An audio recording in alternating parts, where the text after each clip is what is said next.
Dear student, ध्यान देंगे। कल हम लोगों ने क्या पढ़ा? Nature of goodwill. अब आज हम पढ़ेंगे, पहला टॉपिक है, अभ्यास का नाम है गुडविल। इसमें कल हम लोगों ने ये पढ़ा कि गुडविल क्या है, ख्याति क्या है, ख्याति के स्वभाव को हम लोगों ने जाना। 4 कुत्ते के स्वभाव की ख्याति, बिल्ली के स्वभाव की ख्याति, चूहे की स्वभाव की ख्याति और खरगोश के स्वभाव की ख्याति आपने पढ़ा। आज हमको पढ़ना है कंसेप्ट ऑफ गुडविल।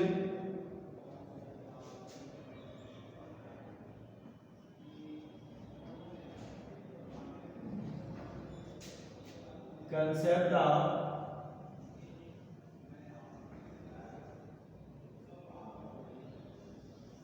गुडविल, ख्याति की अवधारणा है। इसमें देखिए 3 प्रकार की अवधारणाएं आती हैं।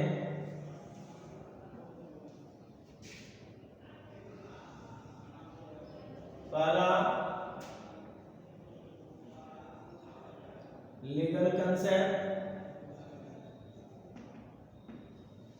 लीगल कंसेप्ट में ये बताया जाता है कि ख्याति का जो संबंध है, लीगल कंसेप्ट में जो गुडविल है, गुडविल का जो संबंध है उनके ग्राहकों तक ही सीमित रहता है। यानी ख्याति जो है ग्राहकों तक ही ख्याति को सीमित रखा गया है। यानी ग्राहकों के बढ़ने पर ख्याति क्या होगा? बढ़ेगा, और ग्राहकों के घटने पर ख्याति क्या होगा? घटेगा। और ये माना जाता है कि ग्राहक पुराने स्थान पर लौटने की संभावना बनी रहती है। यानी यदि गुडविल अच्छी है तो ग्राहक पुराने स्थान पर लौटेंगे, यदि नहीं है तो नहीं लौटेंगे। इसके बाद अगला है इकोनॉमिक कंसेप्ट।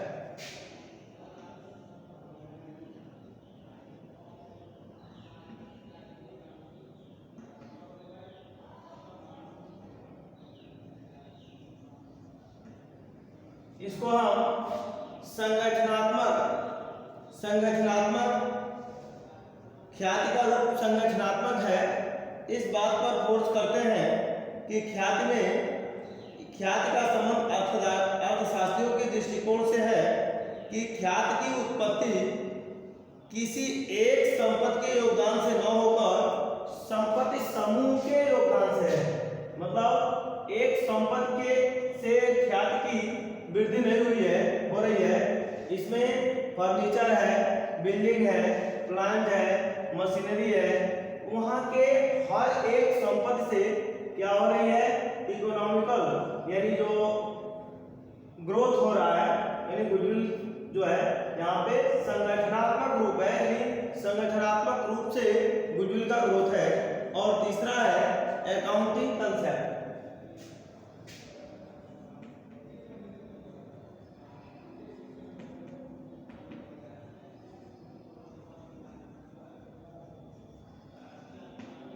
अकाउंटिंग कंसेप्ट को भी यह माना जाता है इसका लेखांकन, यानी ख्याति का लेखांकन कैसे किया जाए। तो इसके लिए हम अकाउंटिंग स्टैंडर्ड देखते हैं।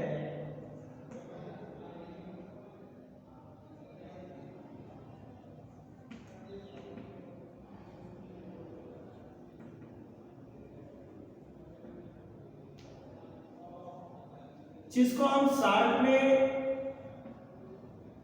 एस कहते हैं। इसके लिए 2 प्रकार के स्टैंडर्ड आए, एज 10 और एज 20। 26 है, एज 26।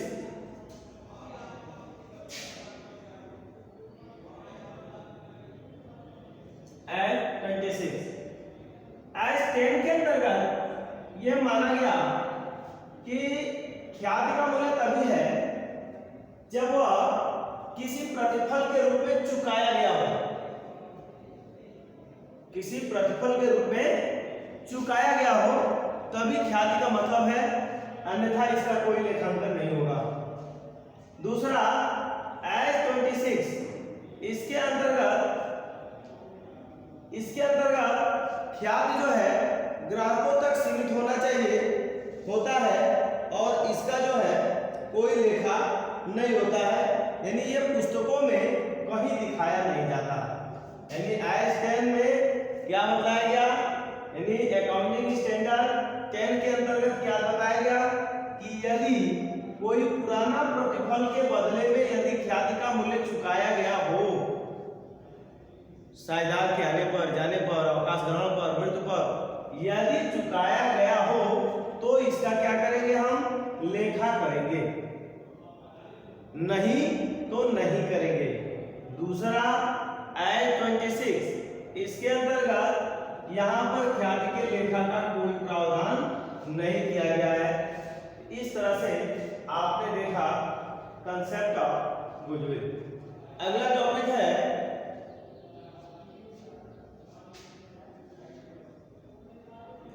ख्याति को प्रभावित करने वाले तत्व या घटक।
ख्याति को प्रभावित करने वाले घटक, जिसमें पहला आता है व्यापारिक घटक।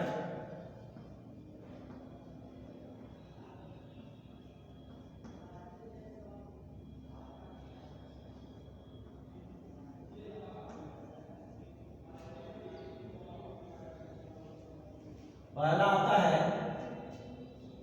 व्यापारिक घटक, जिसमें पहला आता है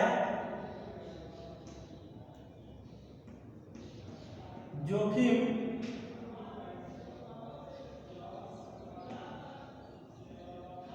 रिस्क। देखिए व्यवसाय में जोखिम है, जैसा कि आप जानते हैं व्यवसाय करने में क्या है, जोखिम है।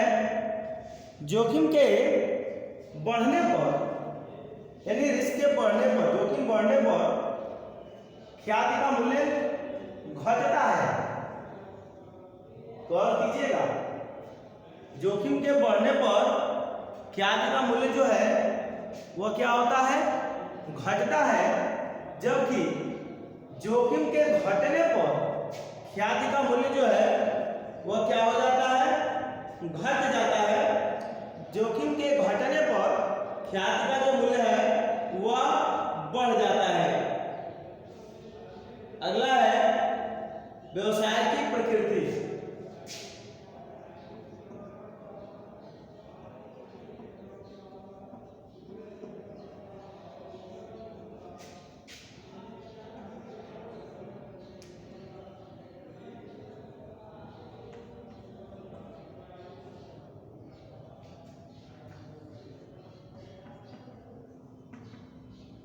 नेचर ऑफ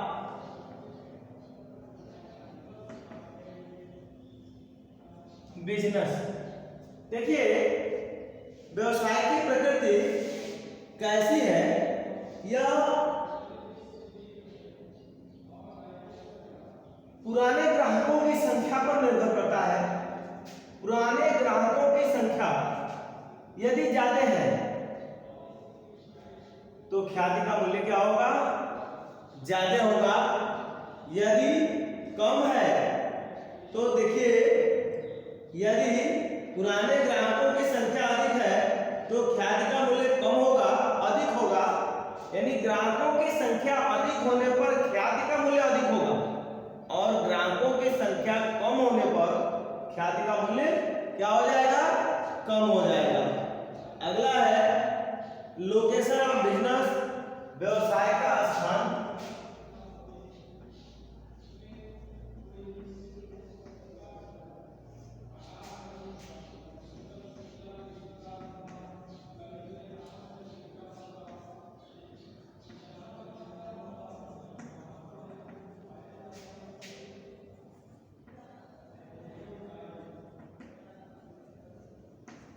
देखिए व्यवसाय का जो स्थान है बहुत मायने रखता है।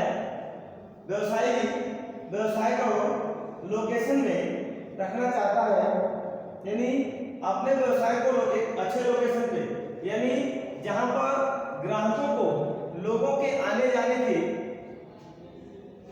सुगमता हो, आसानी से लोग वहां आ सकते हो, जा सकते हो।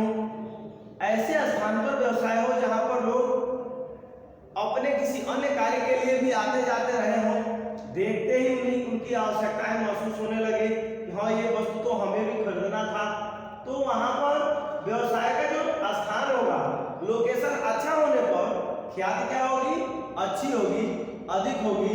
यदि लोकेशन अच्छा नहीं है तो ख्याति भी क्या होगा, कम होगा। उसके बाद से है वस्तु की मांग। वस्तु की मांग,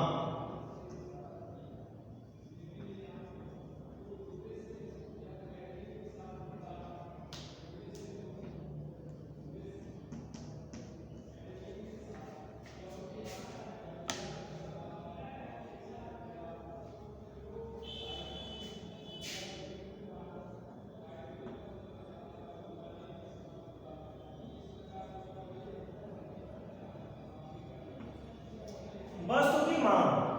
यदि वस्तु की मांग स्थिर है तो ख्याति इसकी अच्छी होगी। यदि इसमें मोनोपोली हो गई है, प्रतिस्पर्धा हो गई है, तो यहां पर ख्याति का मूल्य क्या होगा, कम हो जाएगा। और अगला है एकाधिकार।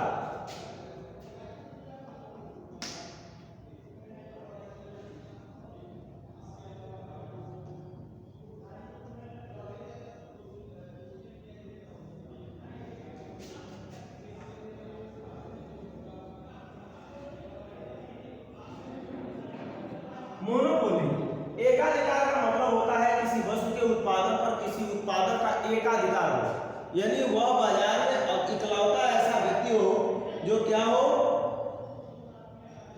वही उत्पादन कर रहा हो, यानी पूरे बाजार की आवश्यकता उसी से पूरी हो रही हो। एकाधिकार की स्थिति में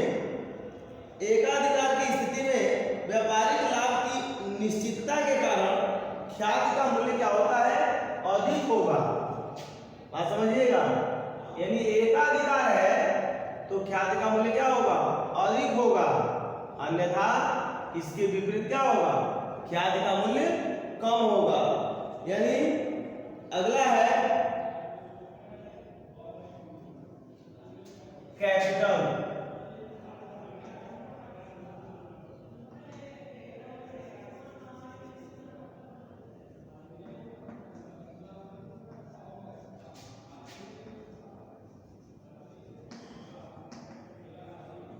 पूंजी यदि अधिक है, यानी व्यवसाय में यदि पूंजी क्या है, अधिक मात्रा में विनियोजित किया गया है, तो ख्याति का मूल्य कम होगा। इसके विपरीत यदि विपरीत कम पूंजी विनियोजित होने पर ख्याति का मूल्य अधिक होगा। अगला है व्यापारिक अनुबंध। व्यापारिक अनुबंध, देखिए व्यापारिक अनुबंध के बारे में, व्यापारिक अनुबंध यदि अच्छा है, यानी व्यापारिक अनुबंध अनुकूल होने पर, यानी व्यापारिक जो अनुबंध है वह यदि अनुकूल है तो क्या होगा, ख्याति का मूल्य अधिक होगा। इसके अलावे और भी है क्या, एकस्व, यदि ऐसा है तो ख्याति का मूल्य अधिक होगा। मैनेजमेंट यदि अच्छा है तो ख्याति का मूल्य अधिक होगा। लाभार्जन क्षमता यदि अधिक है तो ख्याति का मूल्य क्या होगा, अधिक होगा। यदि विज्ञापन पर व्यय भारी मात्रा में किया जा रहा है, अधिक से अधिक किया जा रहा है तो ख्याति का मूल्य क्या होगा, अधिक होगा। कर्मचारियों के लिए यदि कर्मचारियों के लिए उच्चतम प्रशिक्षण का कार्यक्रम चलाया जा रहा है तो कर्मचारियों की कुशलता में वृद्धि होगी, कार्य कुशलता में वृद्धि होगी, तो वहां पर ख्याति का मूल्य अधिक होगा। इसके फलस्वरूप ख्याति का मूल्य बढ़ेगा, अन्यथा ख्याति का मूल्य क्या होगा, कम। तो इस तरह से आज आपने देखा कि ख्याति के मूल्य को प्रभावित करने वाले घटक, कुछ घटक हैं जिनके होने से ख्याति का मूल्य घट रहा है, बढ़ रहा है, ये प्रभावित करते हैं व्यवसाय में ख्याति के मूल्य को। और दूसरा, हमने पहले टॉपिक में पढ़ा कि ख्याति की अवधारणाएं क्या है, ये दोनों ही महत्वपूर्ण हैं। शेष इसके आगे अगले दिन।